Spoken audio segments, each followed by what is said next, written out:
Remember Lee McAlpin told me one time, there was an engineer here on the train one time, had an engine, had a horn on it. I believe he said it made a whippoorwill sound. Don McAlpin, he spent a lot of time up and down through here as well as comes under that highway bridge right yonder. I'm going to, oh wait, there's 895 right yonder.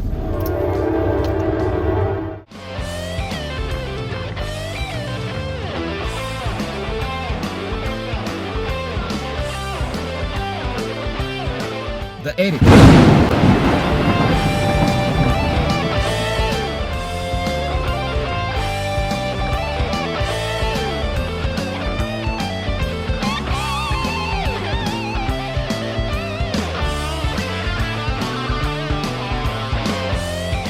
Norfolk Southern, milepost 477.3, no defects.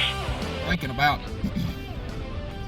getting me another one of these before too long. I may have to fall back in the back seat back here first though, just to buy the lens. Let's see, what did I say? Just to buy the lens, not the camera. Just to buy the lens first. Let's see, which way is it? I'll have to buy the camera first though. If I buy the lens first, won't have no camera, so have to buy the camera first or get the lens and then the camera and all the whatever. So I'm just riding along, drinking coffee this morning, just easing along road hunting. See if I see anything standing out here, a deer or some kind of animal, whatever it might be. It don't even have to be some kind of, whatever kind of animal, but we'll put the old big smacker to him. Yeah, the fun part about it, I can road hunt anywhere, all I want to. But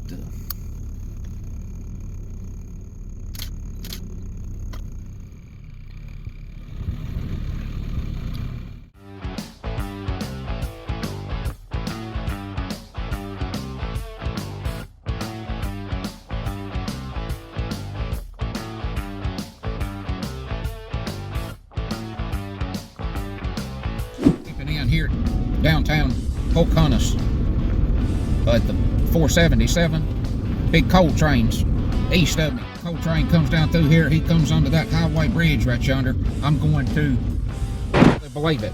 Man, that makes me aggravated. Forgot to hit the dadgum record button, missed the head end of the train.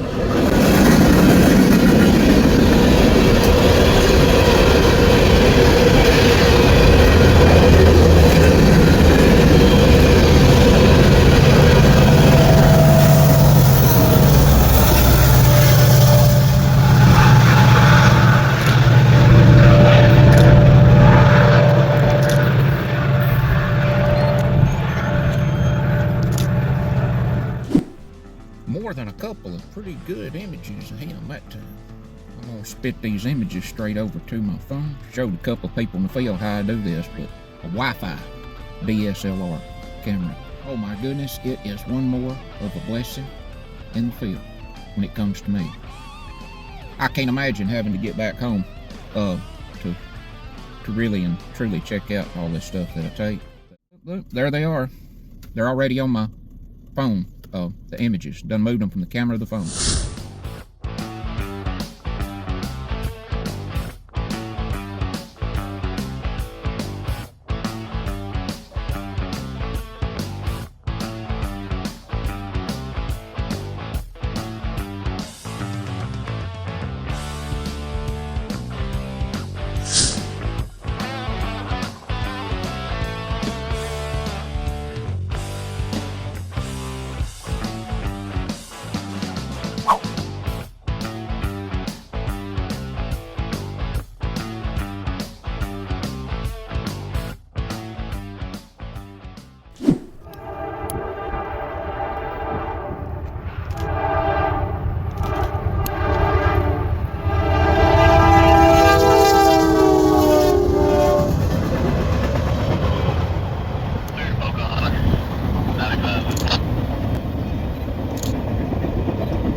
Oh, we know where he's going, don't we?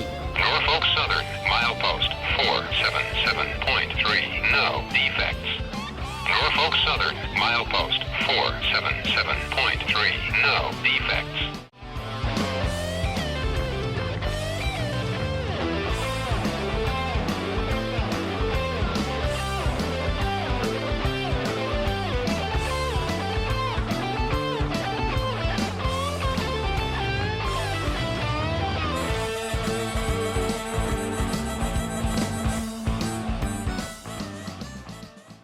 Had to jump back in that blame vehicle.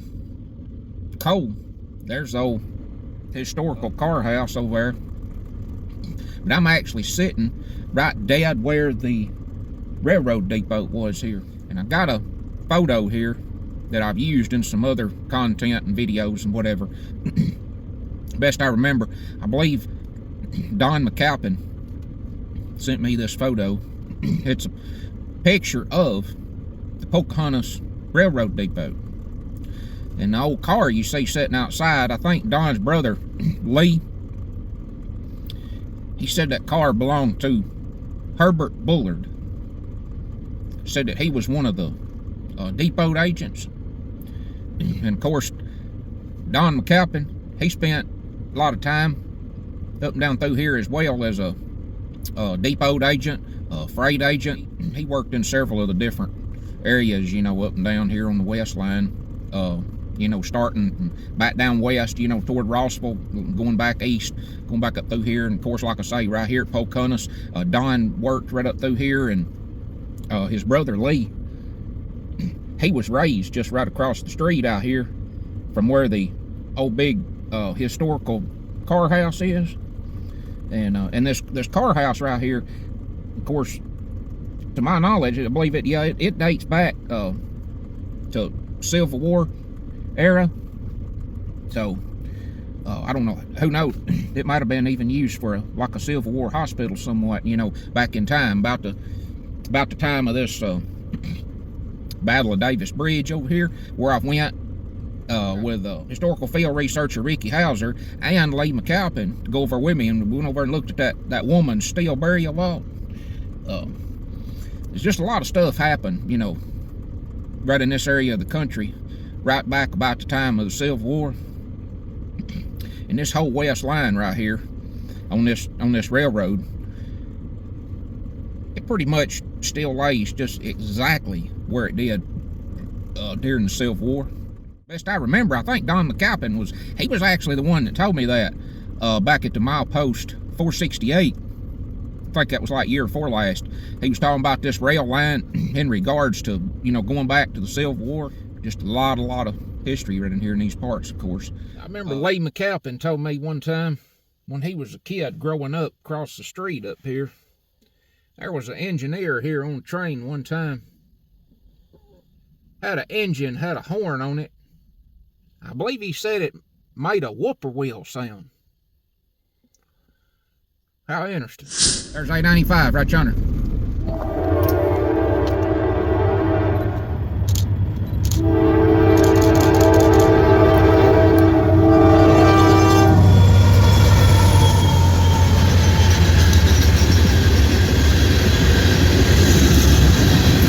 Yeah, y'all make it back west safe as well.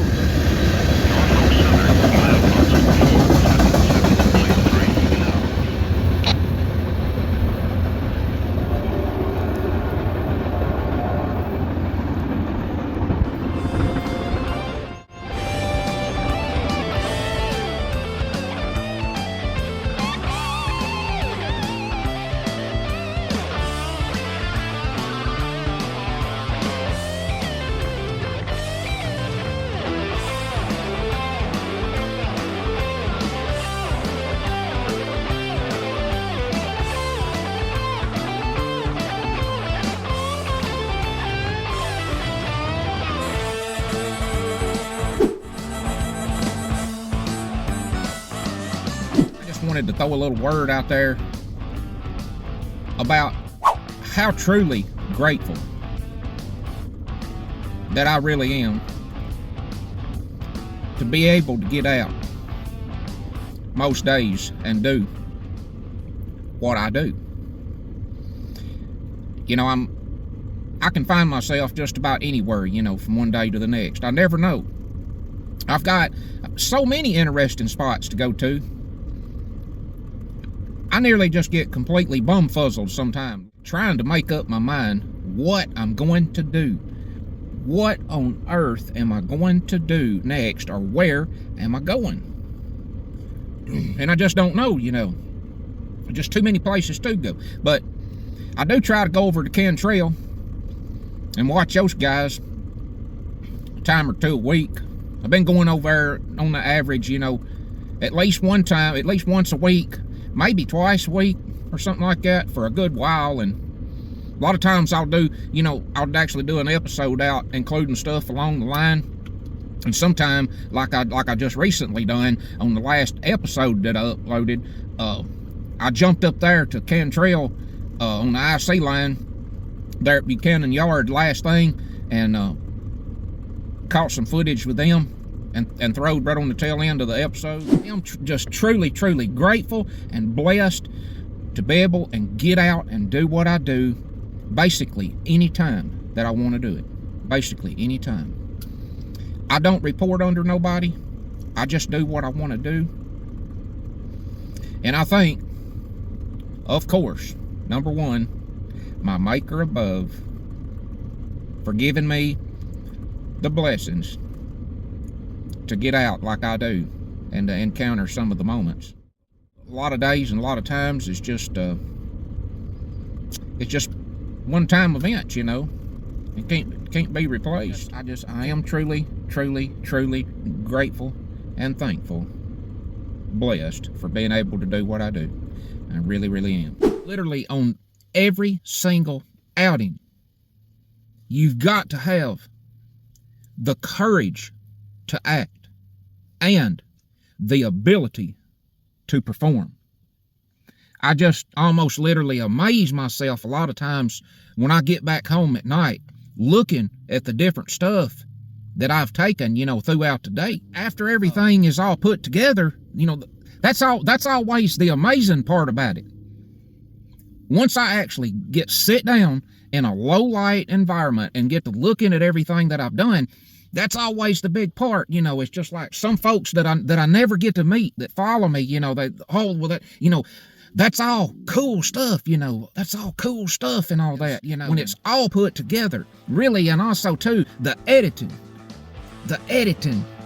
is what really always gets it, you know. How I've learned to do all of it is from being in the field and learning it myself. I just amaze myself, you know, once I put it all together and the editing.